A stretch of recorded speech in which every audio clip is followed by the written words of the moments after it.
Yes, 3 o'clock, and as we all know, it's time for Barbara Wells, who brings fun and information to our afternoon.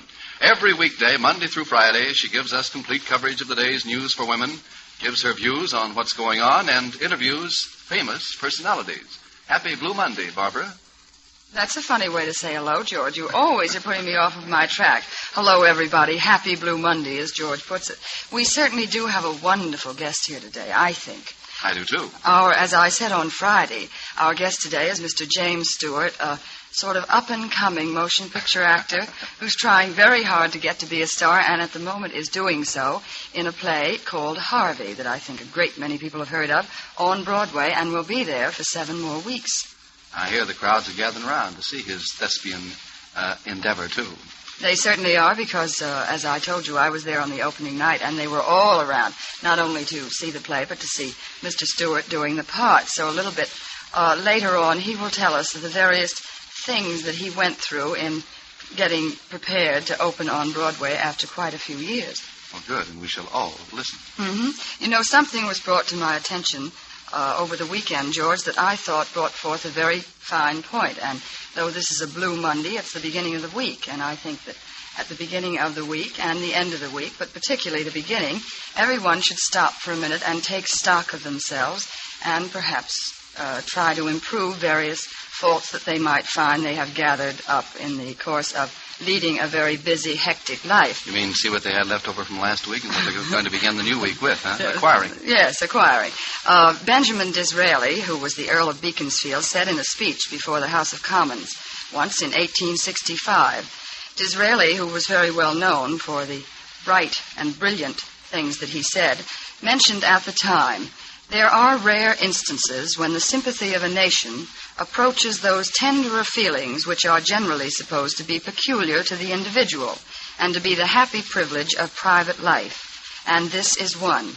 In this case, I have learned when that did happen. There were 2 American war veterans who had saved their money and were going to build a gas station. And the UN came along. They were going to build the gas station in mid-Manhattan and try and start their own business. And as you know, the UN came along and took over certain sections of Manhattan in which they're going to build many buildings. And in taking over the land, they had to deprive these 2 war veterans of the property that they had gotten for their gas station. Now, you would think that they wouldn't worry very much about this and it wouldn't bother a big organization like the UN. But instead, they got together and signed an agreement whereby they lent to the 2 American war veterans $5,000, and they are going to find them a new gas station to replace the old one that they had. And I think it's pretty amazing when it's proven that not only one nation has a heart, but all of the nations put together have one. And I think it's a very good lesson for all individual people to learn that if you give individually, then you'll not only have a generous nation, but you will have a life that is better and more friends, and you'll feel a great deal prouder of yourself when you're through. The goodwill toward men, which will give us peace on earth. Yes, well, you know, George, in these times, which are very trying, and no one feels secure, and no one is sure of their next-door neighbor or their next-door country, of just what they want out of life, it's pretty easy to forget that the thing to do is to give. I saw a movie the other night called Miracle on 34th Street, and in it, Edmund Gwenn, who plays the part of the Macy Santa Claus, spoke a wonderful line. He said to a girl who was a non-believer and who didn't believe in being kind and in being good and in trusting other people, he said, "You must remember that Christmas is not a day, it's a state of mind." And I think that if we all try and remember that, and put ourselves out a little bit more to extend ourselves to other people, even if it deprives us of something, that we will find ourselves a lot happier. Mighty good words. There was a lot of good psychology in that picture. Yes, it was. I walked over Friday night to see it a second time. I had seen it originally, and I just wanted to go and see it again. And it not only is so very funny, it kills you. The whole audience was roaring with laughter. But the psychology of it is the gentlest psychology in the world, and as a result, the best. Mm-hmm. But after Friday, I drove up to the country. I told you I was going on another bucolic junket, as I called it, and I went up to Purchase, New York. I'm always very delighted to find real country within driving distance of New York City, and where you were sort of away from the idea of soot and steel and all of those things. I went up to visit some friends of mine, And this is something that I know everyone would like to hear about because it's one of the most unusual summer places, country places, not only a summer place, that I have ever seen. Originally, it was a very large estate in Purchase, and when the man who owned it died, he broke up the land and sold it in plots to different people. Now, they aren't little plots. Each person bought quite a bit of land. But these friends of mine bought the garage. It happened to be a 14-car garage. And you know what a garage looks like. It's just a big square building, and they made a house out of it. And this woman did it all herself, Mrs. Berlin, who has the most unique and best decorating taste that I have seen in a long time. She should really go in the business, except she is busy being the mother of two very attractive daughters. And she built a living room, covered the ceiling, left the brick walls standing and painted them dark brown, and then had big white doors and lots of windows, and has done it in mulberry, chartreuse, and gray chintzes, so it's very gay looking. But I couldn't get over the fact that out of a garage you could make a beautiful house. However, the garage is only big enough to hold Mr. and Mrs. Berlin and their daughter Richie and their daughter Bridget, which is spelled B-R-I-G-I-D, not E-T, the way most people do. And they had, on the property, they had a gardener's cottage and superintendent's cottage, and they turned these into guest houses for the people who spent the weekends with them. And in walking around the houses, I observed many good decorating hints. There are a lot of bedrooms that are small and have eaves, and the ceilings slope down. And you're very aware of the fact that it's a small room because the walls are so irregular and close. And I think the best way to handle a room like this is to do one wall in wallpaper and the other three. How many walls can you have in a room? Well, you have a ceiling. We'll call that a wall. Monday, everybody's confused. You have the one wall in wallpaper, and then the other three are painted in the same color that predominates in the wallpaper. For instance, one of her bedrooms that is just big enough for a single bed, a dresser, a little dressing table, and a chair. It's a very little room. She has done it with lime green walls, and then the wall behind the beds is done with printed lime green and lavender wallpaper. And it certainly takes your eye off the fact that the rooms are very small. Another thing that Mrs. Berlin has done, that I think is particularly cute, everybody who has children likes to have their baby pictures around. Some people stick them in books and stick them in the attic, and then no one can ever see it. And she's taken the pictures of her two daughters, who are very grown up now and very attractive little girls. She took pictures of them when they were children and has had them framed in a group, a series of 8 pictures, in little tiny old-fashioned frames, and has hung them on the wall as you would hang old English prints in a group of 8. And it's very attractive, and it keeps your children right around you. So all of those things I think are very helpful when you see someone who uses her own ingenuity to that degree. You know, Florence, you completely amaze me. I do. You know more people than anyone I have ever known, and you have really fine weekends in little out-of-the-way places. Now, this town of Purchase, New York, isn't that what you said? Yeah. I'd like to know, did you inquire where that name came from? It always fascinated me. No, George, I didn't inquire. I should have, but I didn't. You're always asking me these awkward questions. Why don't you ask me these questions before this broadcast? I didn't inquire where the name came from. I imagine it came when somebody purchased it and couldn't think of another name. Well, you have such an eye for detail. You can go into a room and then come down here without notes or anything and describe exactly what the room was, what it consisted of. Mm-hmm. Well, you know, that is the masculine attitude that would want to know where the name Purchase came from, because after all, you all run the real estate business. I primarily was interested in the decorating end of it, so I'm sorry that I slipped up on being a thorough reporter, shall we put it? You didn't slip up in the least. I'll call up my friends, and before the broadcast is over, I'll have someone call up and find out where the name Purchase came from. Well, I'll bet you someone writes in. That's the reason I brought it up, because who would think to ask such a thing but somebody like me who... Well... We'll let that go. Yes, we'll let that go. However, to get on to another subject before George asks me any more embarrassing questions, speaking of household hints, here is one that I think will save you a lot of pain, and that is if you're painting a ceiling, as lots of people do paint their own ceilings, it's from having to hold the brush upside down as you stand up. Of course, I'm describing this with my hands, which is going to help no one, but you're holding the brush upside down when you do paint a ceiling. You'll find out that great blobs of paint fall down the handle onto your hands and your nose and in your eyes and in your hair, and get all over your clothes, and it's very awkward. Of course, if you're a painter and in old overalls, you don't care, but if you're doing your own work at home, It's difficult. Now, the way to prevent that is to cut a rubber ball in half. Push one of the halves up on the handle, and it will catch all the drippings. Don't you think that's cute? That is. Yes. Good. Well, it saves a lot of trouble. And here's another household hint. You wouldn't have to wear goggles then, would you? Mr. Stewart is looking at me like I'm crazy. I don't know whether he's ever painted his own ceiling. All he'd have to do is put the paint on top of his head. His head rubs the ceiling anyway and move across the room. But, however, Mrs. A. Kranz of Brooklyn, New York, wrote in to add to my hint that I gave last week about dipping a nail in paraffin so that you wouldn't, let the plaster drop as you tried to hammer it into the wall. And Mrs. Kranz says that if you're afraid you'll whack your finger when you're pounding your paraffin nails into the wall, just push the nail through a piece of stiff paper, which will hold the nail in place, and then you hold onto the paper and keep the nail in place. Then you can pound to your heart's content, and your fingers are safe.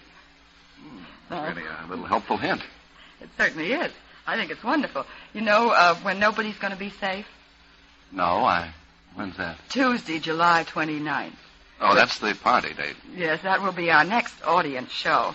We're having a repeat performance of our Charles of the Ritz beauty party, and for the mere purpose of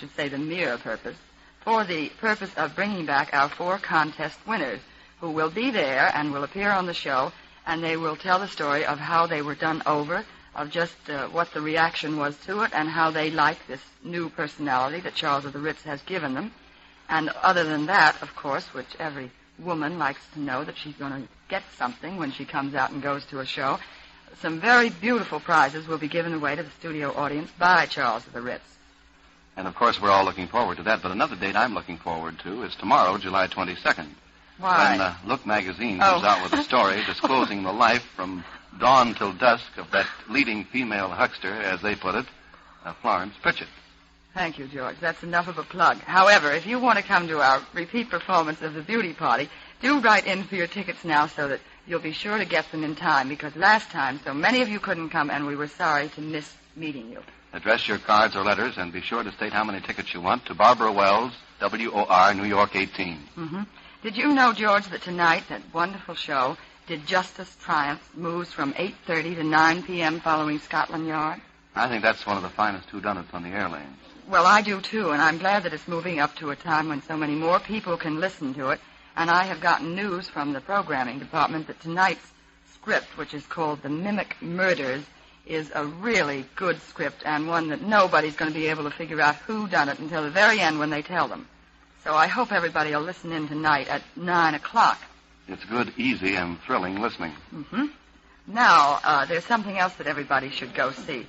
We are slowly and surely getting around to 3:15 when I can stop doing all of this talking and Mr. James Stewart can do a little on his own. However, during July, and there is only 1 week left in July, at the Metropolitan Museum, there is a very good and interesting art display. They are paintings looted from the Netherlands, by Nazis during the war and returned to the owners by the United States Army. 46 paintings were sent here by owners for exhibit as their expression of gratitude, and there are 34 Dutch artists represented. Most of them are not well known to America. They're all by 17th century painters, but some are by Rembrandt, John Steen, and Jacob van Ruysdael. Of course, if any of my listeners are Dutch, that pronunciation might not have been perfect. However, the paintings are arranged with care to show the typical themes, landscapes, city views, figures, still lives, and the patrons of this exhibit are people such as our President, Mr. Truman, General Eisenhower, Queen Wilhelmina, and many other people. So I think that if you stop by the Metropolitan Museum, you will be very interested in that art exhibit. And then, here's something else. To encourage artists who can't get showings in professional galleries, the Stanley Theater has placed its lounge at their disposal for exhibitions. So if any of you paint, you just get in touch with the Stanley Theater and you can have your things exhibited. Mm-hmm. Now, as I said earlier, our guest today, I'm not going to waste 1 minute of any more time. It is exactly 3:15. And our guest today is a fairly well-known actor who's trying very hard, as I said earlier, to get to be a great big movie star, Mr. James Stewart, who we have all seen on the screen. and who is now currently starring as Elwood B. Dowd, and who at the moment is gargling and doing all kinds of things, starring as Elwood B. Dowd in that fantastic play produced by Brock Pemberton, Harvey. Now, I think that that is about as much as I should say, Mr. Stewart. Thank you, Miss Wells. Oh, you're welcome. Anytime at all. I want to take this opportunity to tell you that I think it's just wonderful the way that you just keep talking on and on there. Well, and she doesn't have any script. How do you remember all that stuff?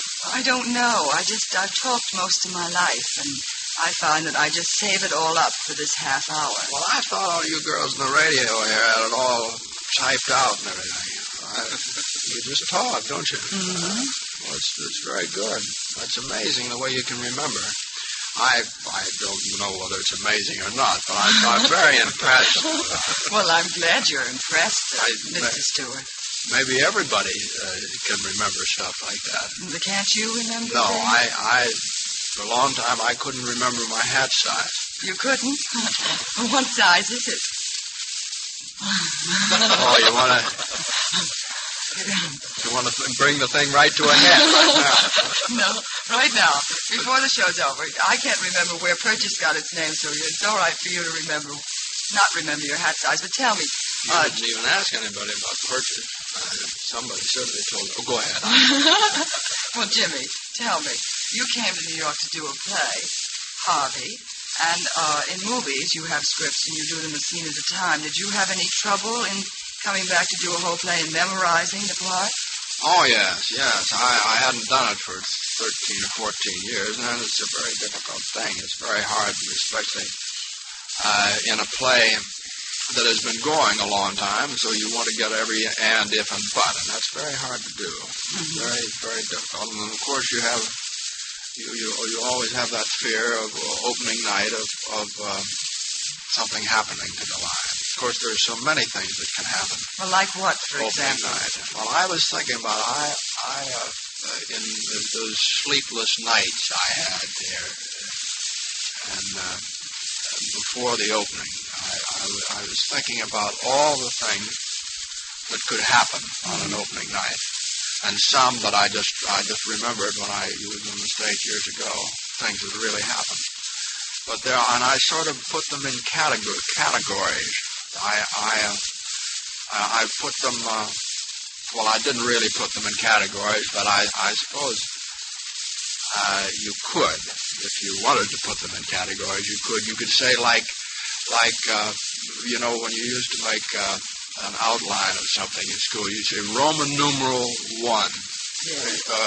Let's call it unfortunate things that can happen. By James Opening night by James Stewart. All right, well, that's... Roman numeral 1. All right, go on. I'm fascinated. Now, this would be, we would just say Roman numeral 1, all the unfortunate things that could happen. Hello. Roman numeral 1. I think we should... Jimmy is now saying hello to some people who are peeking through doors. All the girls in the organization. Roman numeral 1. Yes, go on. Is non-fatal.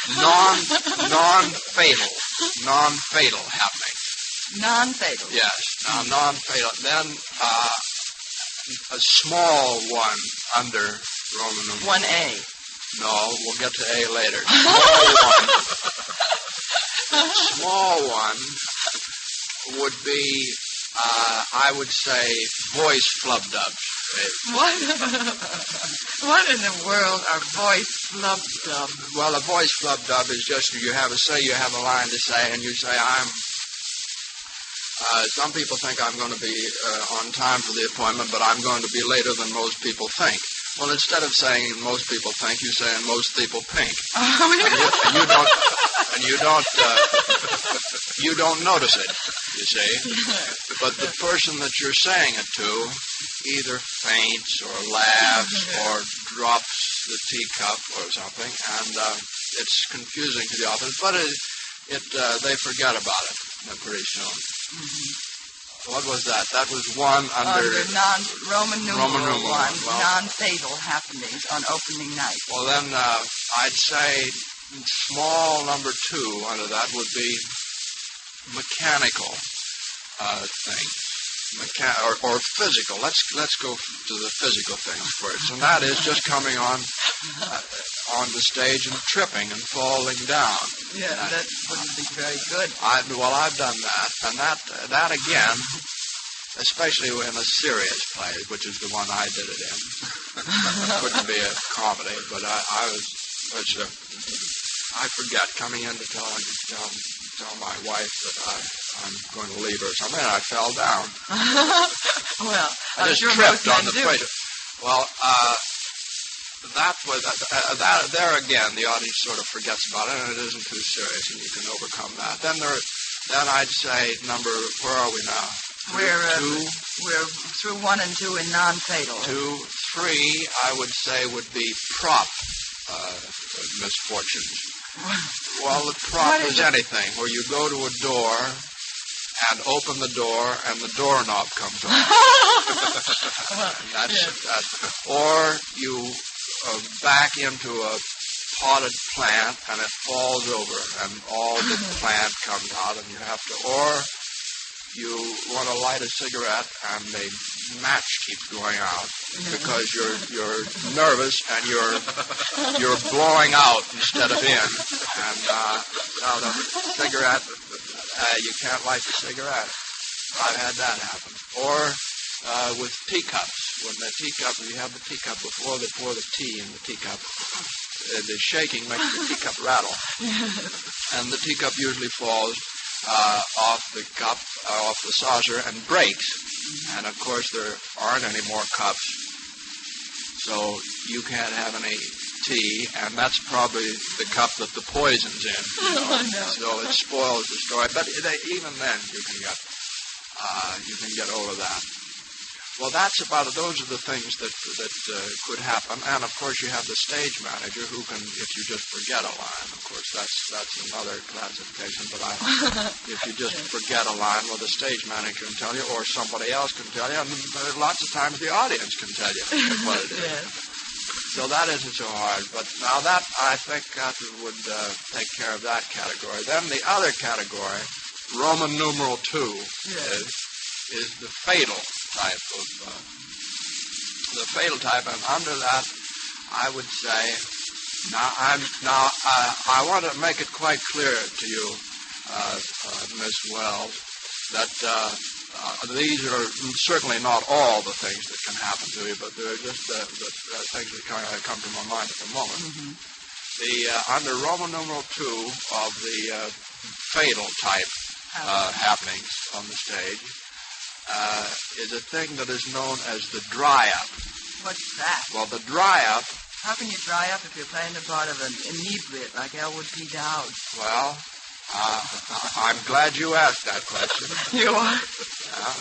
You are? It's a very good question. Well, I'm glad you think so. Well, that's all right, Barbara. I'm willing to like a question if it comes to me all in good faith. Well, go on. Where were we? Were we under... You were drying up. Roman numeral 2. I'm broken up and you're drying up. Roman numeral 2. Yes, the dry up.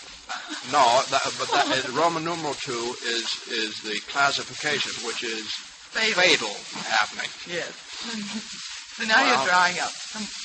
Well, you want me to no. get worried about it? No. Keep looking at the clock all the time. No, I can't say very much. You got me laughing so hard. The dry-up is a thing that is known. It's a sort of a paralysis that comes over you, and you come to a line, and suddenly everything stops, and you can't move, and the stage manager throws the line.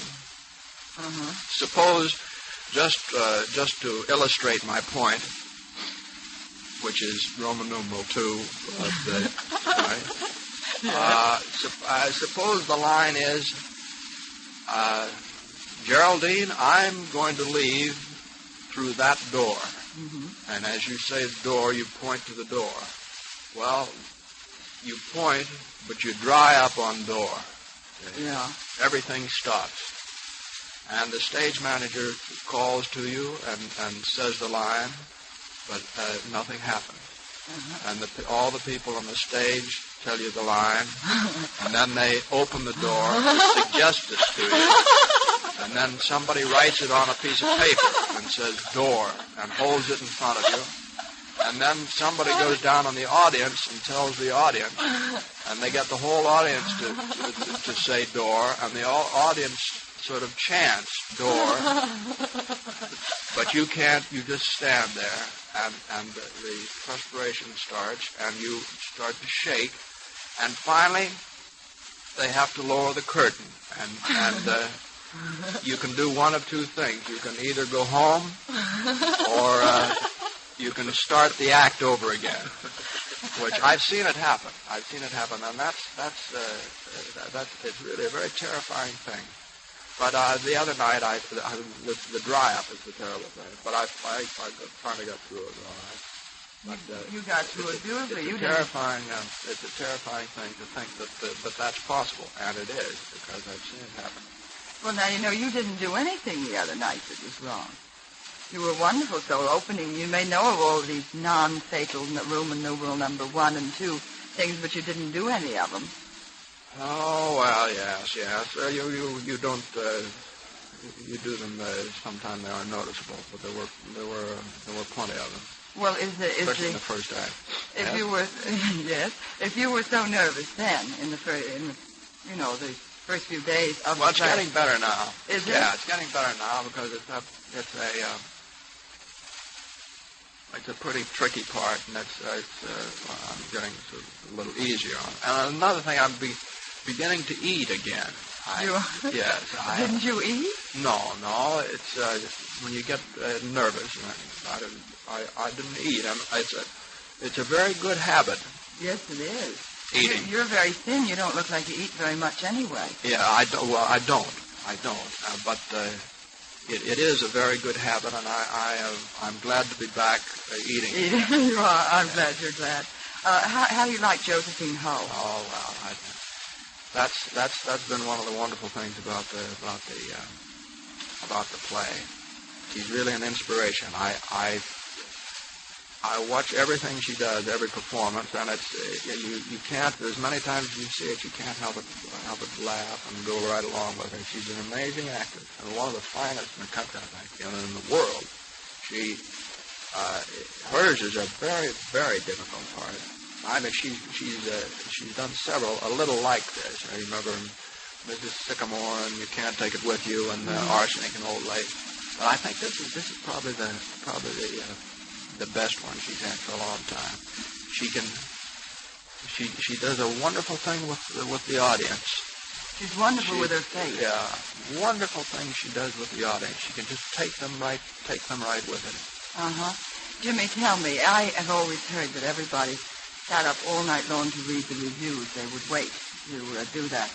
Did you do that? Well, I wanted to. I guess that's a sign of age or something. I got tired. I went to bed. Well, of course, if you'd been eating, it would have helped. I think it would. You didn't eat. Yeah. What do you eat? What do I eat? Yes. All various types of things. Have your mother and father come down from Indiana to see the play? They were down saw it Saturday night. How'd they like it? Well, they liked it pretty well. They thought it was fine. They're coming back. They're coming back tonight. They said they missed several things, so they're coming back.